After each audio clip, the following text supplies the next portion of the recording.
Welcome everybody. Just want to introduce myself. I'm the curator, Lizzie Collins, and I'm delighted to see so many of you here for our first event of our Art at Oxford Said series. It's the first event of the new academic year, and welcome to everybody who's also in the overflow. I think it's the first time we've had to operate that. As many of you may know, this is the third year of the series, which aims to explore the intersection between business and art. We take as our starting point for the exhibitions here at Oxford Said themes and ideas that are central to the values and teaching of the school. Tonight, we're delighted to welcome Nicola Greene for the launch of her exhibition, A Witness to Power. Nicola is a social historian and artist whose interest is in difference, and in particular our perception of race and culture. In 2017, she co-curated the Diaspora Pavilion at the Venice Biennale, a pavilion that challenged the underrepresentation of artists and curators from minority backgrounds in the visual arts. In Nicola's exhibition here at the Said, we bring together two bodies of her work, the Encounters series and In 7 Days.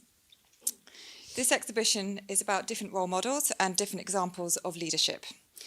The work raises questions about the role the individual plays among the collective or the corporation, and how communities, faith, political or business exchange ideas and enable social progression, all of which is important here at Oxford Said. These art and business talks are open to the community, and we aim to promote discussion as part of these events, and we do hope that you will have questions for our speakers, and we'll open up the floor during the discussion. You may already have seen some of the work as you entered the school. The life-size figures of the Archbishop of Canterbury and the Dalai Lama are somewhat difficult to miss. These works are from the Light series, which is part of the overarching work called Encounters. After the talk, we will have the opportunity to see more work from the exhibition.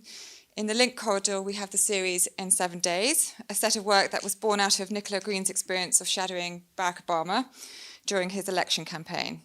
And in the cloister corridor, we have more work from the Encounter series, a grid of 30 portraits of world faith leaders. It is here in the cloister corridor that we'll be holding drinks after the talk, to which I warmly invite you all. This exhibition would not have been possible without the help of Alex Hammersley and Sarah Percy-Davies from the Hollingwood Group. Thank you. And we're also very grateful to Lucy Cartledge and Audra Noble from Nicola's office. And I'm also particularly grateful to Rebecca Mumby, Alistair Scott and Joe Fawkes for their continued support with the Art at Oxford Said series. Without further ado, I'd also like to extend a warm welcome tonight to our moderator and co-speaker, Saib Agner. We are very grateful to Saib for making himself available this evening in his busy schedule. Saib is founder and CEO of the financial services company Lonwald and former governor of the London Business School. He is a great supporter of the arts and is passionate about bridging the gap between the world of business and of art. He's an author and has written 2 books, Art of the Middle East, Modern Contemporary Art of the Arab World and Iran in 2010, and Sand to Silicon, Going Global, Rapid Growth Lessons from Dubai. He is a patron of Art Dubai and chairman of the Dubai Financial Services Authority. And we're delighted to welcome both you and Nicola here today. It's great to be at Said Business School, and thank you all very much indeed to have the Dean with us today and for everyone for arranging this. Thank you very much indeed. I'm going to do the easy bit, and I'm going to put Nicola's in the hot chair. And we're going to start off, Nicola, when we first met. We met a number of years ago. You had just finished the Obama project, which for those who haven't seen it, I just saw it, and it's beautifully curated and displayed at the school. And you were starting to think about this project. And we sat down and we spent a couple of hours talking about cultural issues. I had just published the 2nd edition of Art of the Middle East, and we were going through that part of the world as well, and talking about conflict and talking about geopolitics. And I believe it was then called Only Through Others, which has now become the Encounters Project. And do you want to just run us through, at that early stage of the project, where your thinking was, and how you evolved into it becoming what it is today, really, and on all of these extraordinary people that you've spent time researching and then meeting and working on? Well, thank you, everyone. I'm really delighted to be here, and the work looks really amazing here. So I'm, it really does, and I'm excited for it to be here and to sort of have the audience that it does from all over the world here at the Saib Business School. So. Yes, I met Saib first a few years ago. We were introduced actually because I think the person that introduced us thought that Saib was one of the few other people on the planet that had the kind of niche interest in art and the visual image and the power of the visual image, and also interfaith and the kind of geopolitics of different faiths and how the kind of intersection with art of different faiths and the history of art. So we had an amazing conversation.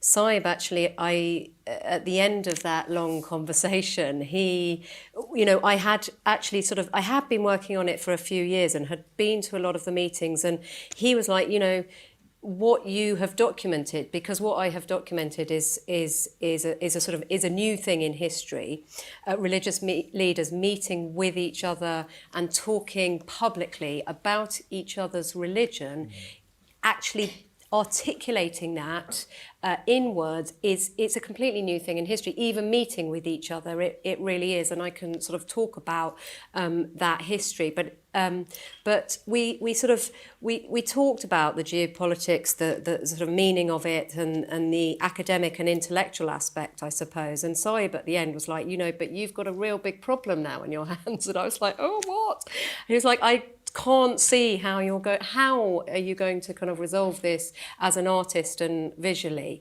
and it that was the biggest challenge of the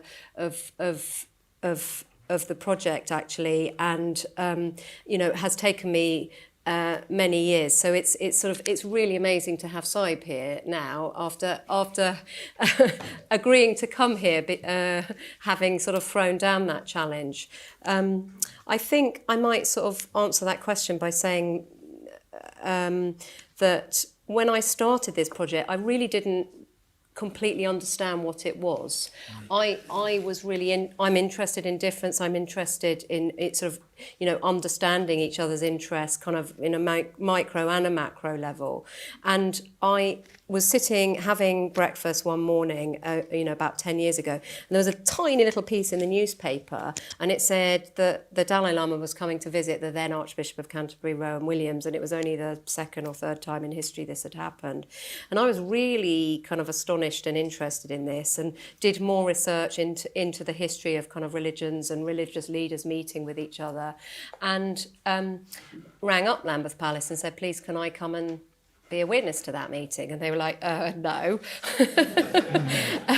obviously not, and also it's a private meeting, it's only the two of them, no. And I carried on, and eventually found out that the chief of staff there was the first Catholic the first non-Anglican actually that had ever been employed at Lambeth Palace. So I went to see him, and I sort of thought he probably understands and is interested in interfaith.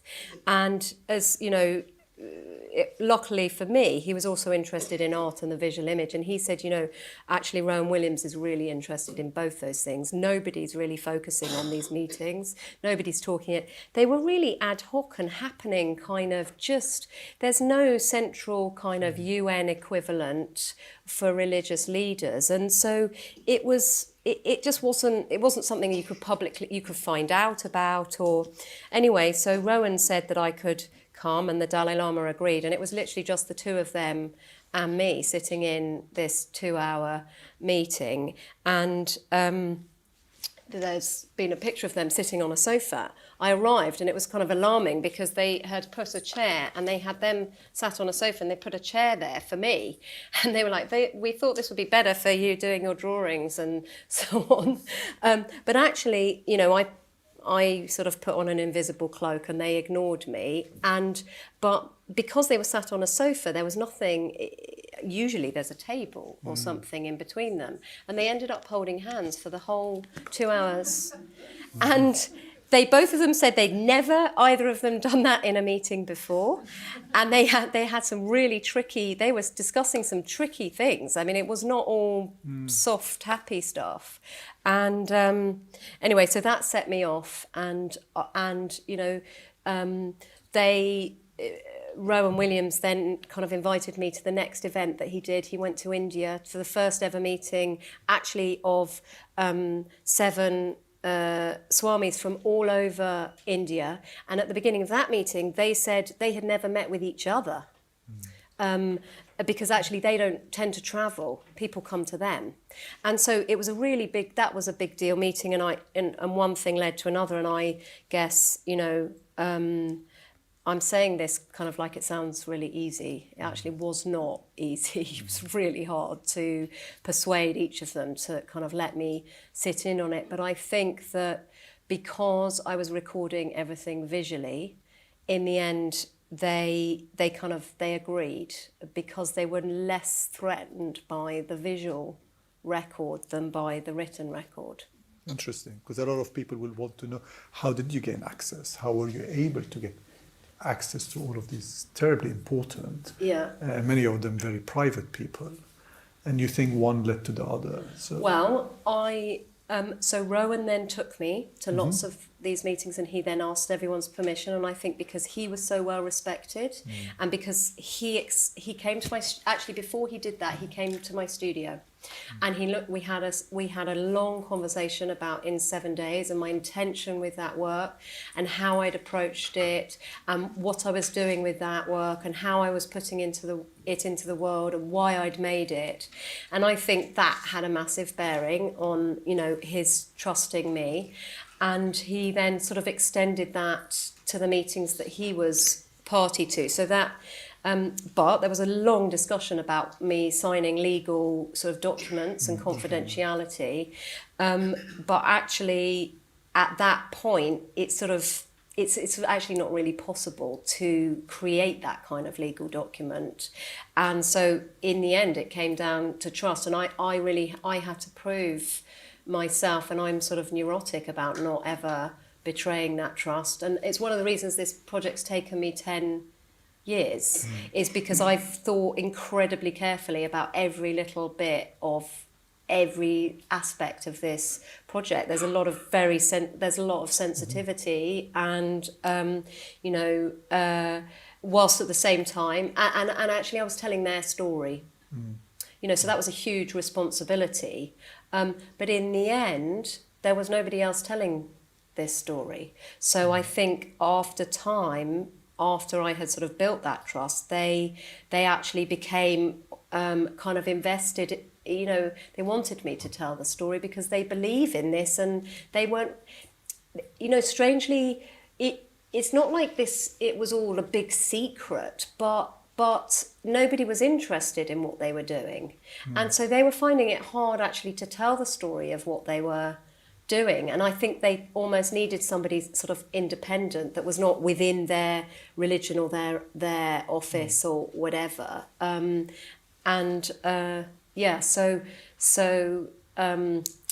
I mean, I've got lots of stories of persuading some of the different religious leaders and how that, the kind of ups and downs of that. And, you know, the chief rabbi, Jonathan Sacks, it took me 3.5 years to persuade him.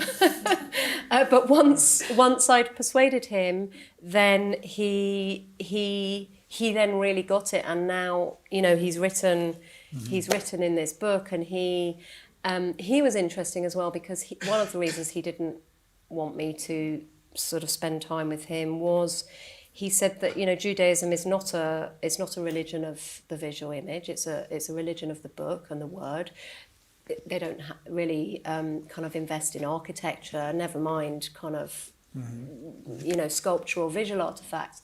And he said he personally wasn't interested in it either, not you know, his religion nor he personally. And actually, he kind of went on a journey eventually in the work that I did and he talks about this, about kind of understanding the power of the visual image actually, and why it is important. So that was really an amazing journey, actually, slightly a Which is really interesting, that it could lead us to, many people might look at the works and wonder why the faces are painted out. And this facelessness, yet recognizable obviously from religion or background. But tell us more about that. I mean, why are the faces painted out, and what led to that? Well, so I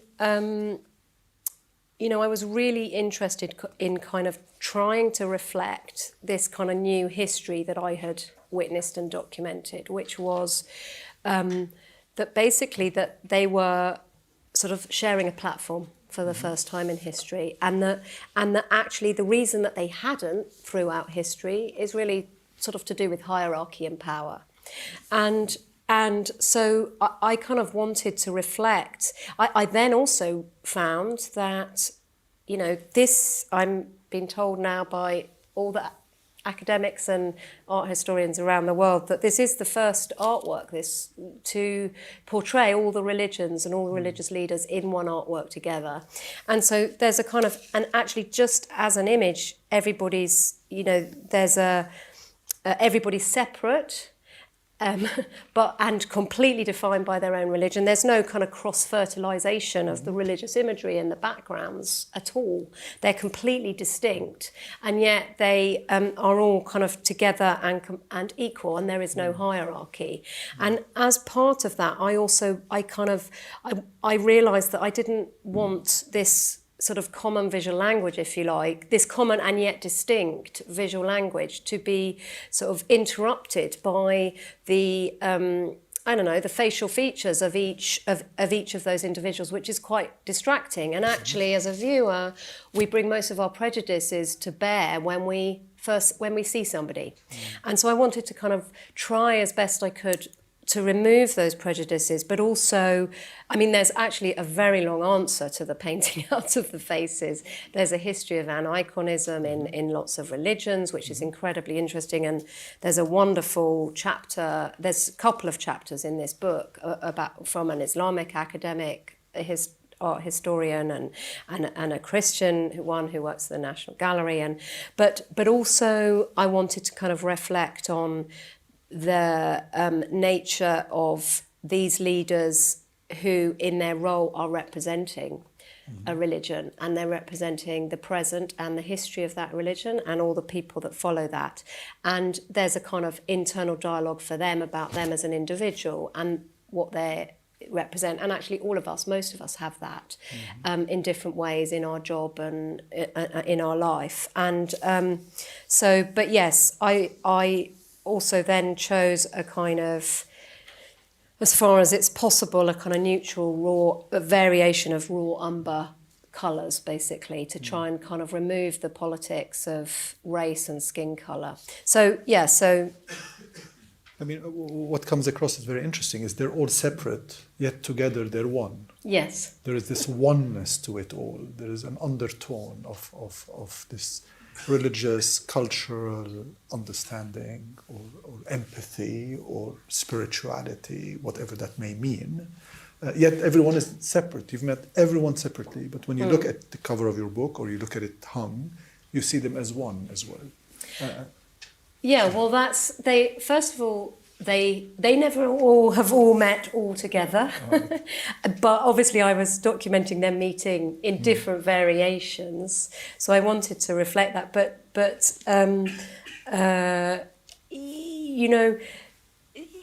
so the backgrounds are all different patterns. And this became the most kind of, in a way, the most exciting part of the production of this work for me and for everybody in my studio, which is that in terms of kind of common language between religions, between cultures, between human beings, one of the things that we all throughout history have always sought to do is create patterns.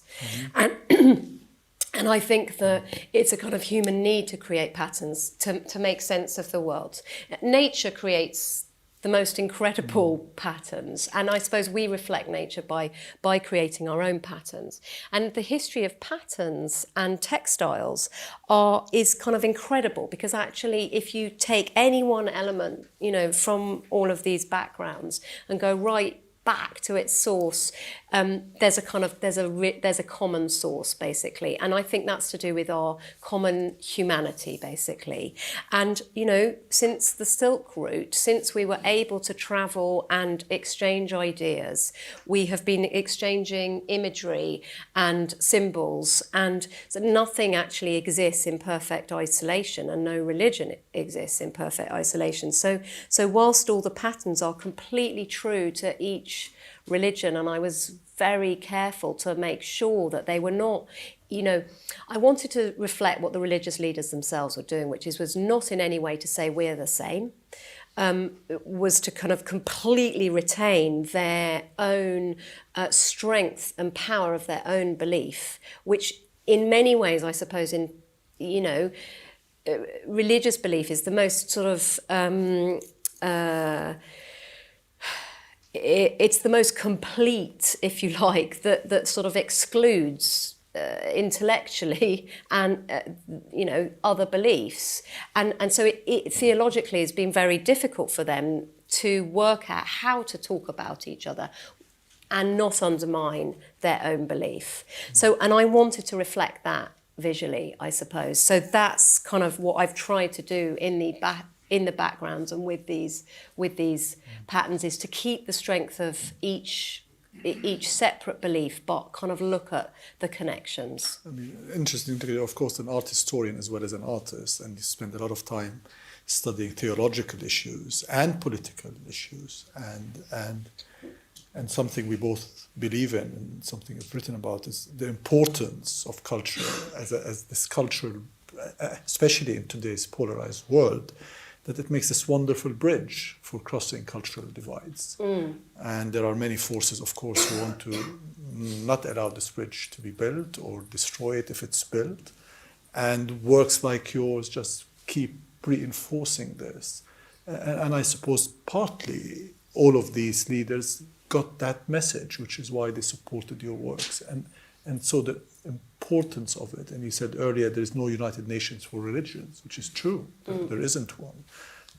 But you're expressing it through your art. And do you see this perhaps as a way to preserve and build on this religious and cultural understanding, especially in today's world where we need it probably more than ever, with the rhetoric and with the polarized views that we see around the world?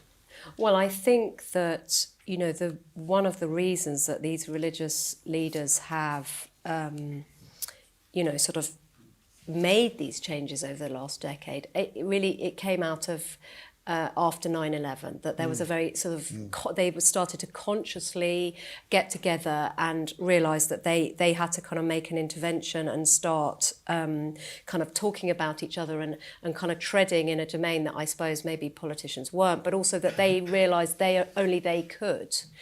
And I think that certainly in the West, but probably globally too, there's been a kind of separation of religion and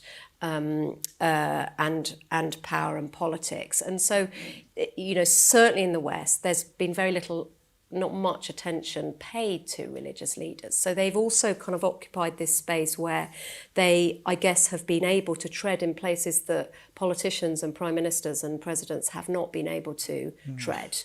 And so I think that, partly because in some ways, because their political power has been diminished over the years, perhaps that's partly why they have also been able to kind of, to maybe able to tread here. I mean, I don't know how they themselves would answer that question, but it's there's no question that I have witnessed meetings where they have been sort of occupying a soft power kind of position of I don't know, I guess as emissaries of countries where they have been kind of negotiating really tough, difficult things. I've witnessed really, really tough, difficult meetings, particularly in the Middle East and in Jerusalem. And I think that, these meetings don't sort of solve everything, but actually they have had an ability to kind of move into areas that politicians have maybe struggled. And the kind of polarisation and kind of entrenching of views in politics, I guess, has meant, you know, maybe that the kind of it's meant that there's a real serious need for leadership to kind of be addressing that in a sort of cultural sense. And to your point of sort of preserving religious heritage, I actually went to an amazing conference and gave the keynote recently at Groningen University, where they were focusing just on shared religious heritage, which is also a completely new topic. So actually how we preserve shared religious heritage is a sort of is a question. And I mean, interesting, we talked about the faces, and you talked about this. The one thing, maybe many of the women in the audience, if I may move into gender, a very delicate subject, and I'll choose my words very carefully, and I apologize in advance if I make any inadvertent mistakes, but someone will look at your images and say there are 31, and there is one woman, and I'm sure they can't help but say why. So that's the first one. And the second one, I know your next project is dealing with gender issues and actually particularly with women issues. And I understand there's a faculty member here who's worked on that and done research about the inequality of pay in artists. If I can say that, if I may, and the pay of women artists versus men artists, but. Where are the women?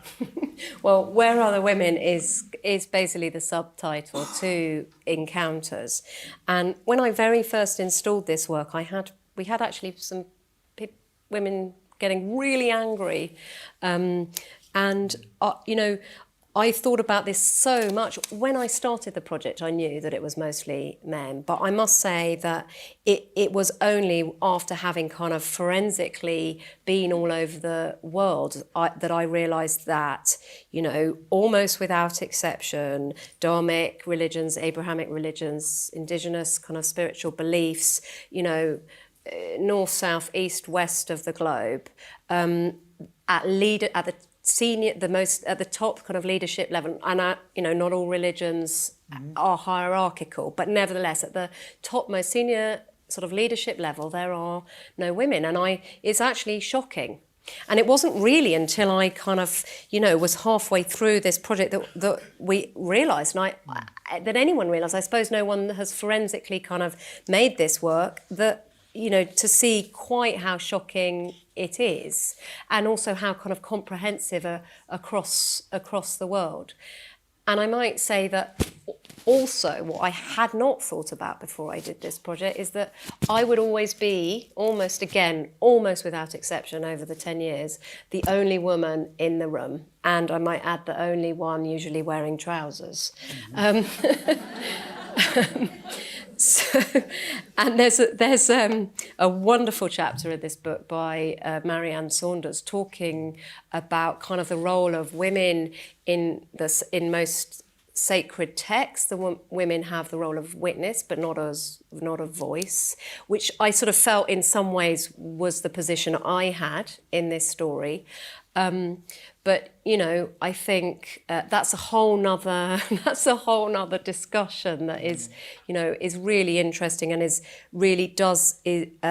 you know, Susan Sontag's talked a lot about the artist/photographer and about the kind of male versus female role, you know, of a kind of that you take on, and I think that I was kind of very carefully having to kind of straddle both. And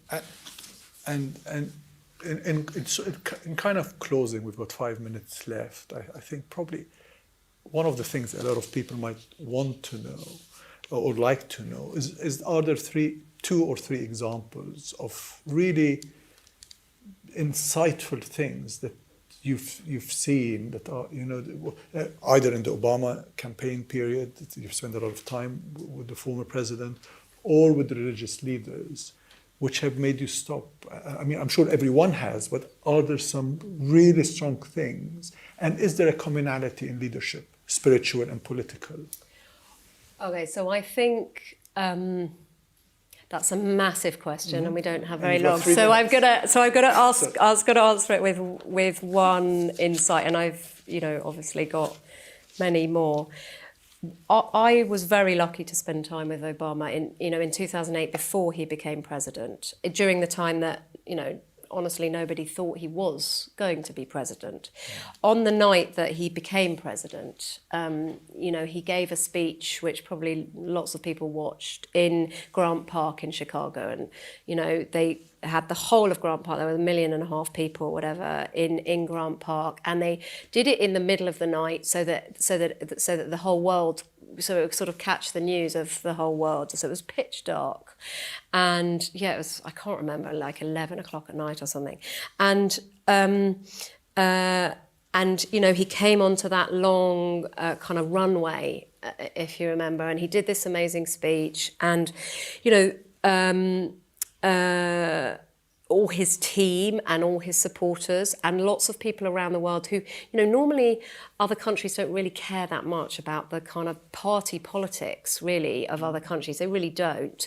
This was the most watched event, I think, I understand, in human history, because this wasn't really about party politics. This was about something new, somebody that looked like Obama becoming, the most powerful person in the world.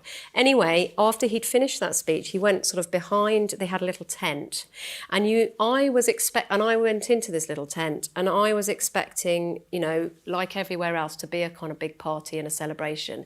He'd been campaigning non-stop for nearly 2 years, and I was expecting a kind of relief and at least, I don't know, a glass of wine or champagne or something. And no, he came into that little room. There were actually 4 tents. One had some politicians, one had some funders, one, I don't know, maybe had local politicians, and then the other one was for his friends and family. That was the one he went into first. And there was a kind of, he came in and it was like, oh my God, the energy was so heavy. It was the opposite of the news, the Grant Park, the everywhere else that I'd witnessed. And it was sort of heavy, and he came in and he said, that's done it now. And you could just physically see the kind of burden on him. And I was, we don't have time for me to sort of talk about the 7 images in 7 days, but each one has a lot to unpack in each of those images. But day 6, Sacrifice Embrace, which is a blue background and just has his head and his hands. That image kind of comes from that experience that I had watching him then, because I was just totally blown away by that kind of sense of, for him, that was that sort of the tension of the huge sacrifice he was making and the burden that he was taking on, and that everybody else was able to celebrate. But for him, he was just beginning this huge kind of responsibility. And I think that image as well, I think it's one of the most powerful I feel like I've made, and it actually relates in many ways back to this work and to that kind of, he does have a faith, and I think he's needed it probably, but I'll end there because I think we might have run out of time. No, and in closing, we have a Q&A session, of course, coming. But in closing, I think, Nicola, what really is quite profound in that, and when I asked, is there a commonality between political and spiritual leadership? I think when you see the Obama works, and then you see the religious leaders and works, I think unlike the spiritual elements of religious leaders, politicians not all have that spiritual element, but you're saying that there are those few that have this magical thing that comes across and almost transcends politics at a moment in time. And I think you captured it just wonderfully in the Obama works. Ladies and gentlemen, I just want to thank Nicola Greene for this wonderful talk. Thank you. Now, I've been given the task of moderating the Q&A session. We're going to start there, if I may. Right. Yes. Thank you, Nicola. Thank you for your time. So a very small question. When did you realize that your work was done? Interesting. Very good question. And very short and succinct. So well done. Thank you. So when was it all finished? Yeah, that's also a really hard question for me. Okay, so there's two parts to that, because one was, you know, I spent 10 years with all these religious leaders and following them. I could have carried on. So I had to kind of put my own deadline, actually, or I would, you know, and I feel like I'll probably spend the next 10 years kind of talking about this work, because it's so dense. There's so much to unpack. So I actually, you know, 10 years seemed like I had to put a deadline at that, or I realized that I would never make any other work. But in terms of the actual, that was witnessing and going, you know, on journeys with the religious leaders. In terms of making the work, I you know, it wasn't done until I knew that when Saib came round, you know, he'd say, yeah, you managed that, basically. And that took me 4 years, 4.5 years. That was a lot of work. Just the backgrounds alone, just making those backgrounds and sort of doing the research, that was kind of 2 years work. Audra here did a lot of the research. That was a huge job in itself. And I don't know, it's a strange thing as an artist. It's sort of, you know, in some ways, it's hard to let go of it. I would say that in 7 days and Encounters, but are probably the only two, you know, artworks I've made where I did get to a point where I felt like this is done. And I think it might have been because I spent so long on them.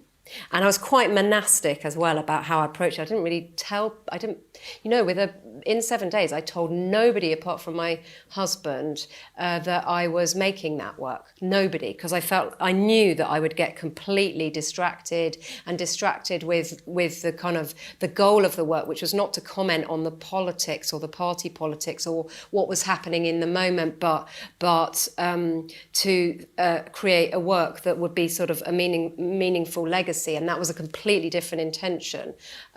So I guess I had a clear intention, so I did manage to get to a point where it was finished. But, you know, I still do look and think. Right. So. What sort of chemistry did you see between different sects of the same religion? Sure you understand. Yes. Well, that's a really good question. And actually, I remember very early on doing quite a lot of work with the kind of Anglo-Catholic community, and that is still kind of held up as a sort of beacon of what is actually possible. And there's obviously a lot of discussion about that kind of being raised up again, you know, politically at the moment.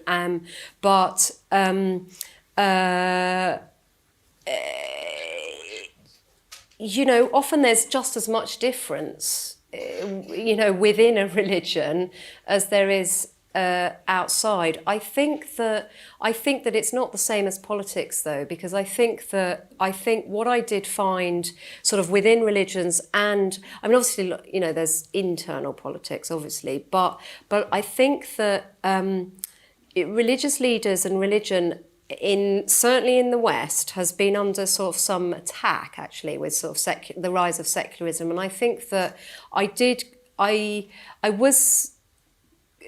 there is a sort of story about how religious leaders within religions and out, you know, and with each other, you know, across religions, have been very focused on kind of what they share, basically, in terms of kind of actually having a faith, and how they can kind of understand that. And they talked about that a lot together in meetings that I was in. And I think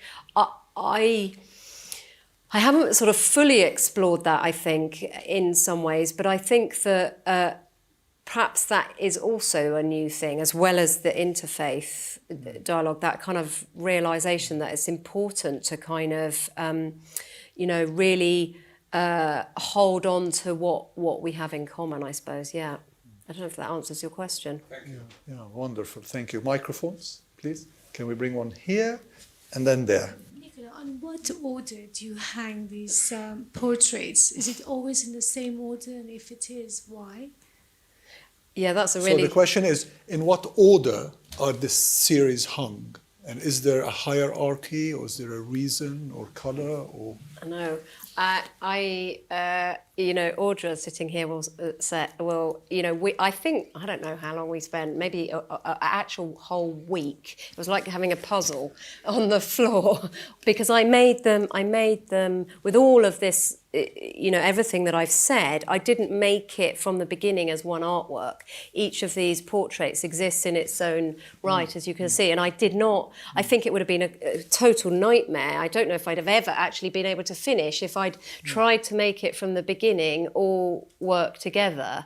And I don't know what I would have done if it didn't actually, but we sat, when we had all 30 and we were first going to install them on, I can't tell you, it was really like doing a puzzle, and it didn't work, and they were turned away from each other, or visually it didn't work, or the different different kinds of Muslim or Christian or whatever suddenly ended up all together, it was, and I really wanted it to not have any hierarchy, or having their backs to each other, or and it didn't work, and it didn't work, and it didn't work, and it didn't work, and then finally it worked.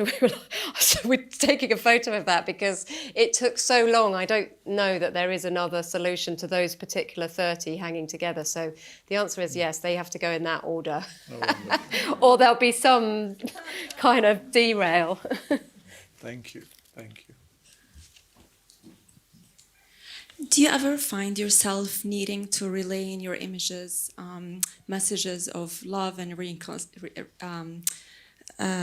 acceptance, and maybe hide more tense moments? And if so, do you think that ever maybe hides or sacrifices the authenticity of the actual encounters? Sorry, are you saying that? Are you asking if I've slightly diminished the difficulty?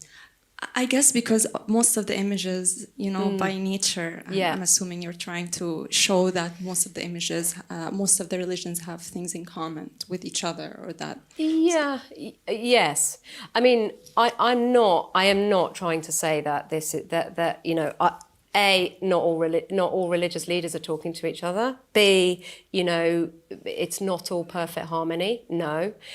C, as I mentioned, there wasn't a single meeting that I witnessed where there wasn't quite a lot of very serious disharmony and difficulty, and really they were tackling really difficult subjects. I went to parts of the world where, people are being killed in the name of, conversion or whatever.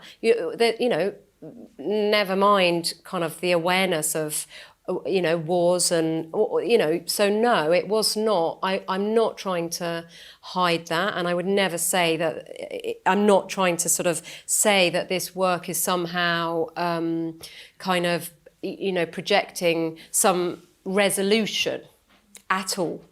What I would say is that this is just baby steps. And all that, I think what interests me is that, these human beings at leadership level have started behaving differently for the first time in history, and I felt like that was worth noticing and documenting, because actually I don't know what that means, and I don't think they know what that means yet. But actually, throughout the whole of history, human history, that hasn't happened, and now it has.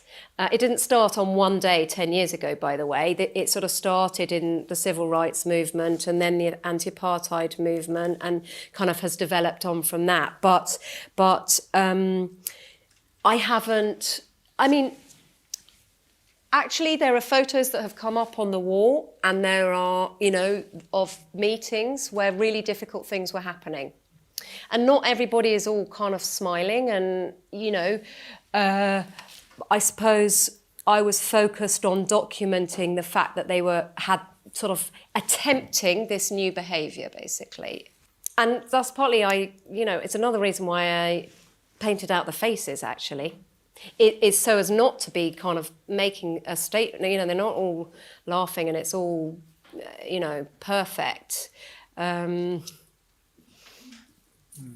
Wonderful. Right, we're going to go 1, 2, 3 and close in 5 minutes. We're going to start here. Which was your most surprising or memorable encounter? So maybe surprising, that would be into, because it wasn't planned, maybe partly, or surprise, even if it was. God. Not what you Do you expected. know what? Within 7 days and encounters, what I would say is that every time I went anywhere, I had no certainty. And, I actually, every single trip, although, we haven't got into this, but although Obama had agreed for me to do this, his staff didn't want me to. And I would fly across the world. I'd leave my babies at home. I didn't know if I was even going to see him for, in the distance for 2 seconds, never mind be right next to him and I did, and I spoke to him and I was right next to him every time, but every time there was a different story and a different reason why that might not have happened. And actually the same with the religious leaders. I was normally told, for reasons of confidentiality and trust and all the rest of it, that I could be there for a few minutes and then I'd have to leave, and almost always I didn't, and I stayed for the whole meeting. And over time, I could, but something surprising always happened. I'm dying to tell you the story of the Pope Benedict kind of blessing the project. There's 2 more questions. I feel like I might write those down and post them, actually. But every time something surprising happened that I wasn't expecting. Great. Right. Yes. 1, 2.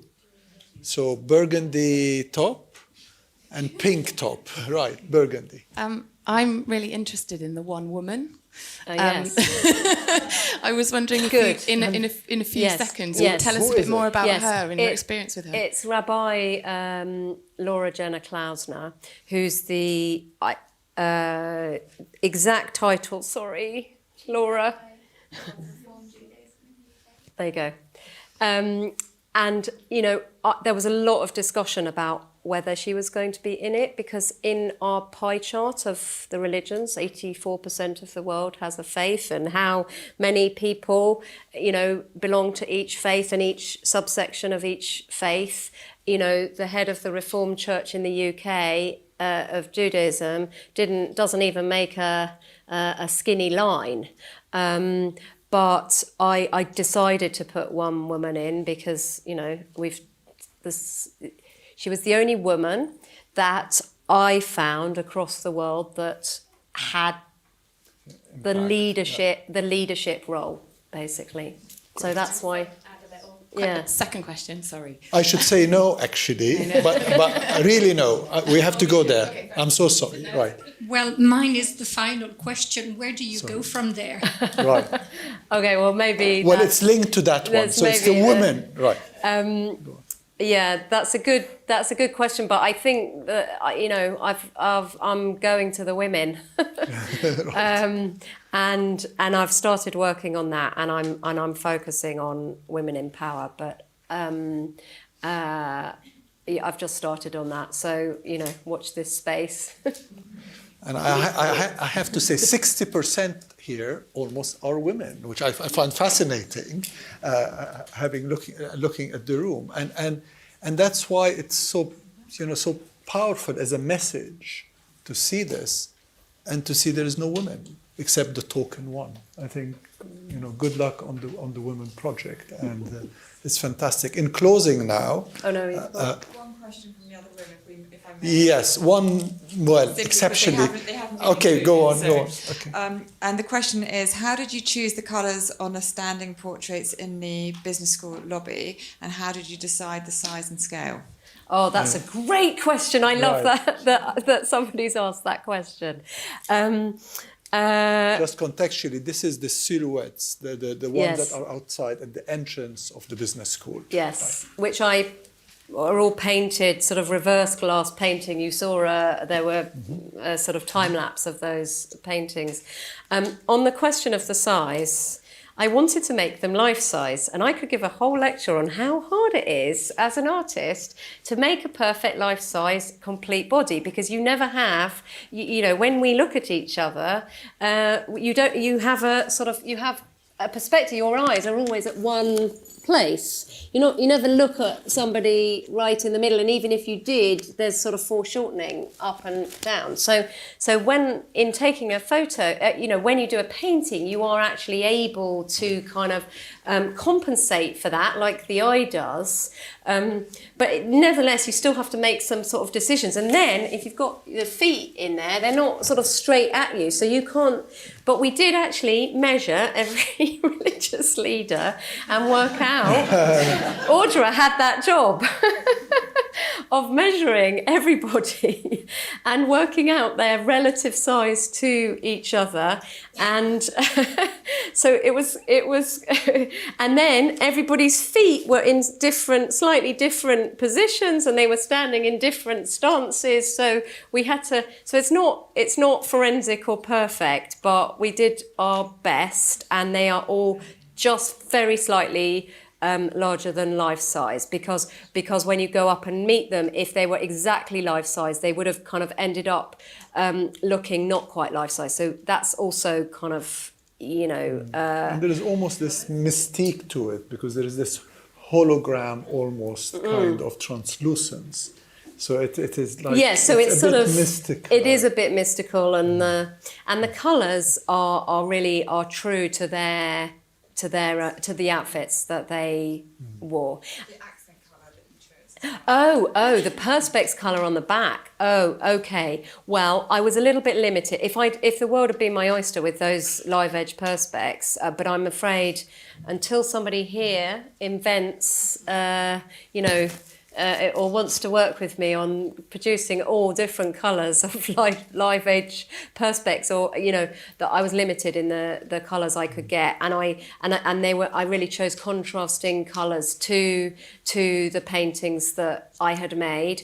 I did try actually, the Grand Mufti is green. I did try to kind of reflect a little bit the sacred colour, kind of specific to each religion, but that wasn't entirely possible. The Pope is red, and the chief rabbi is blue. So they as far as possible, they have got the colour that is most meaningful to them and to their religion.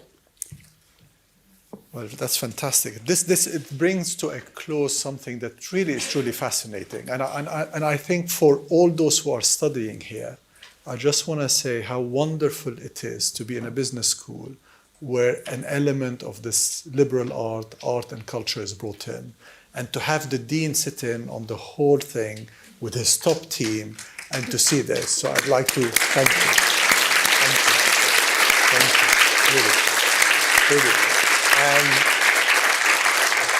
And it's been a great honor, of course, and privilege and pleasure, Nicola, to have known you during all of this journey and this wonderful time. And I think today, more than ever, we need these type of cross-cultural, cross-religious, cross-political discussions and talks and understandings. And Nicola's husband, as you may all know, is a very, very well-known UK politician. Politicians at the moment are very busy during October, so he couldn't be with us. But hopefully he'll have more time after the 31st of October. So we'll hope to see him back here at the school with Nicola then. But I'd like to thank Nicola very much indeed for a wonderful evening with you today. Thank you. Thank you.